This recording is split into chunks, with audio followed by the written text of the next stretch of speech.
Why are you staring at a blank screen again? When you know you've got exams coming, you've got an assignment that is due, and it might not be tomorrow, it might be next week, but you know you need to get it done. What is it that is stopping you? And then you end up watching another YouTube video, you end up watching another TV show, you end up procrastinating again. Days, weeks go by, and you wonder, when is this cycle ever going to end? And how do you break out of it? And not just once, not just for tomorrow, for good. In today's video, we're gonna have an intervention. By the end of this video, you are going to commit to changing things for good. I'm going to share with you the 5 best ways to study when you have zero motivation to, when you don't feel like it.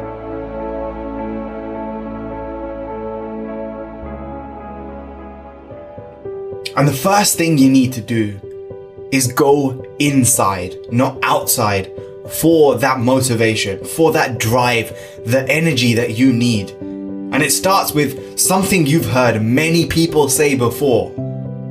Remind yourself of why. Why are you taking that course? Why are you going to school?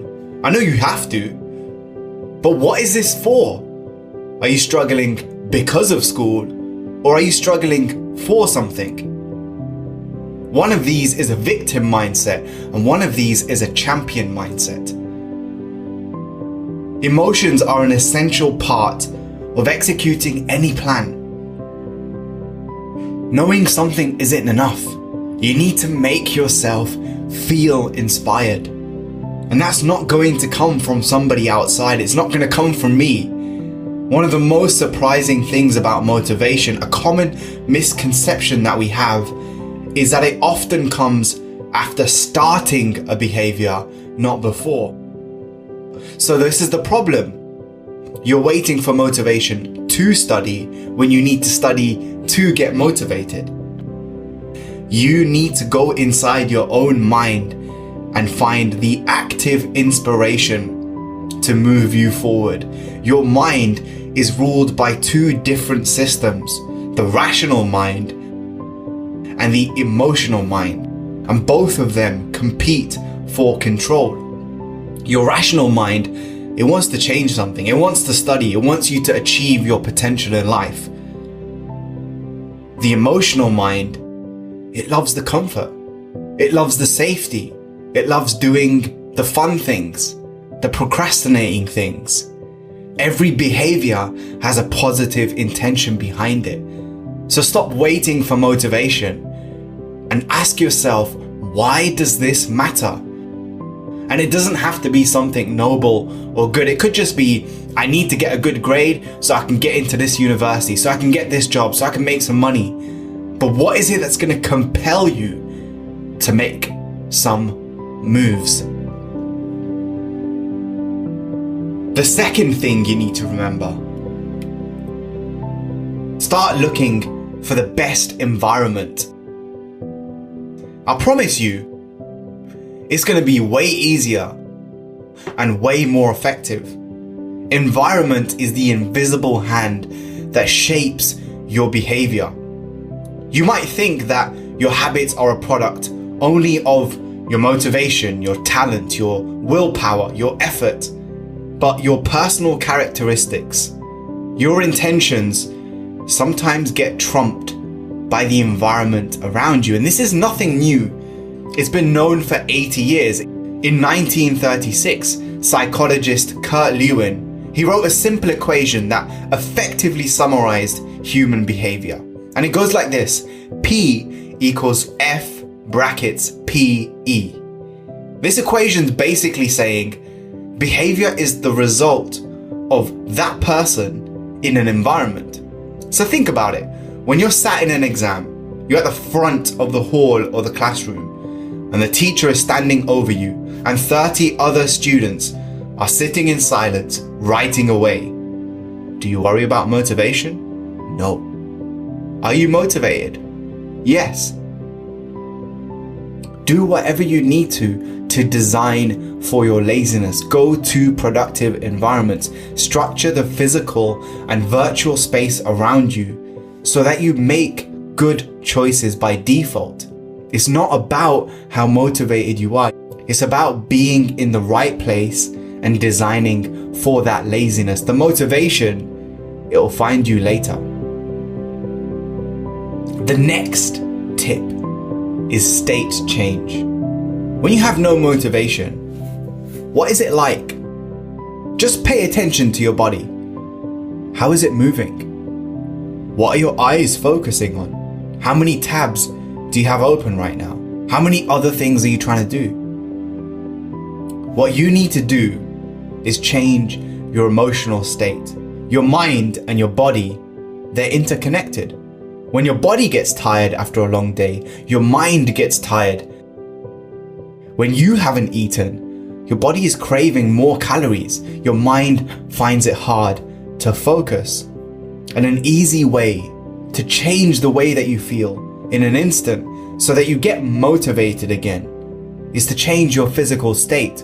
Just notice what your breathing is like when you're motivated, when you're in flow versus when you're distracted. There's several ways you can do this. The first one is go for a 9-minute walk. Spend time with your loved ones. Talk about your motivation levels with someone. Do some Wim Hof breathing. Play an instrument. Take a long, warm bath or shower. Because this gets you into a relaxed state of mind, which is important to get you in the right frame of mind, the right focus. And it's only when your mind is at ease that those alpha waves start rippling through your brain, and you're more likely to look inwards, to introspect and think, this is why I need to get this done. This is why I need to focus. Imagine what that will be like. And you already know this is intuitively true. Why else do you have most of your best ideas while you're on the bus, on the train, when you're in the shower? You have no distractions around you. There's nothing you're trying to solve or fix or do. It's just one focus. Relaxing. Ease creates and urgency destroys. Tip number 4, think negatively. There's always people advising you to follow the law of attraction, to think positively and envisage your success. But there's pros and cons to everything. So it's important to think, what could go wrong? If you sit here doing nothing while you're listening to me, the clock is ticking. You have less time now than you did before. Do you feel motivated now? Instead of a vision board, create a worst case scenario absolute failure board. Go to your kitchen, throw all the junk food out the window, burn it, and go do a 3-hour workout. Because sometimes you need a jump start. Sometimes you need to take massive action to get you moving. And this is an idea I got from one of the world's best minds, a guy called Chris Hadfield, who was an astronaut for 21 years. And he only spent 6 months in space. So what was he doing the rest of the time? He was thinking negatively.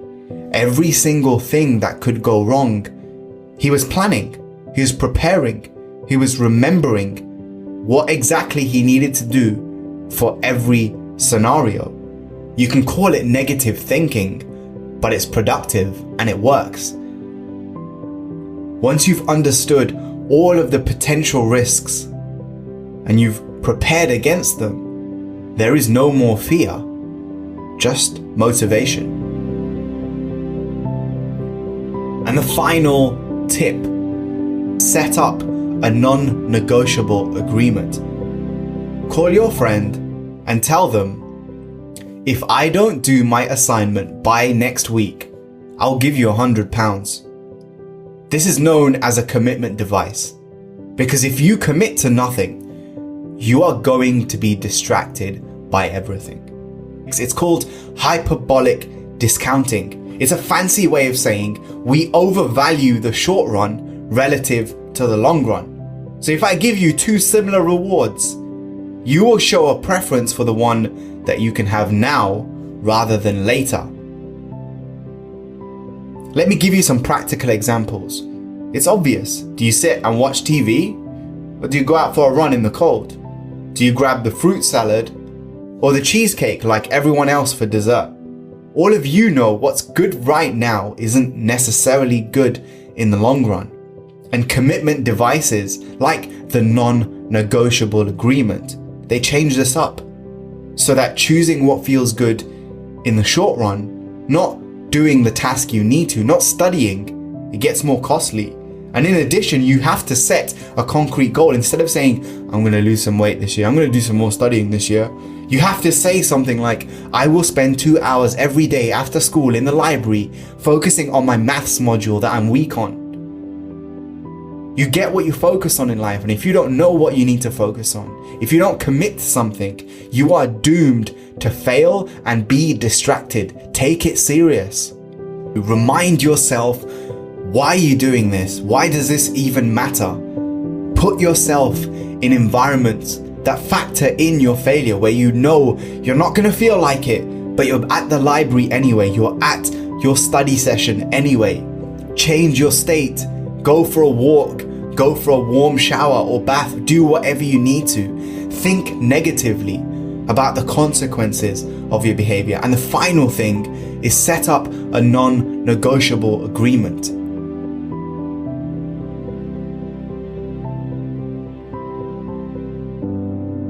Now, for those of you who want to take things further, if you want to find out what your purpose is in life, how to stop falling victim to procrastination, and how to consistently stay calm and composed in any situation, I have a course called Discovery, which costs just £7, and you can check it out in the description below and learn the methods and techniques to help you create your most meaningful life. Peace.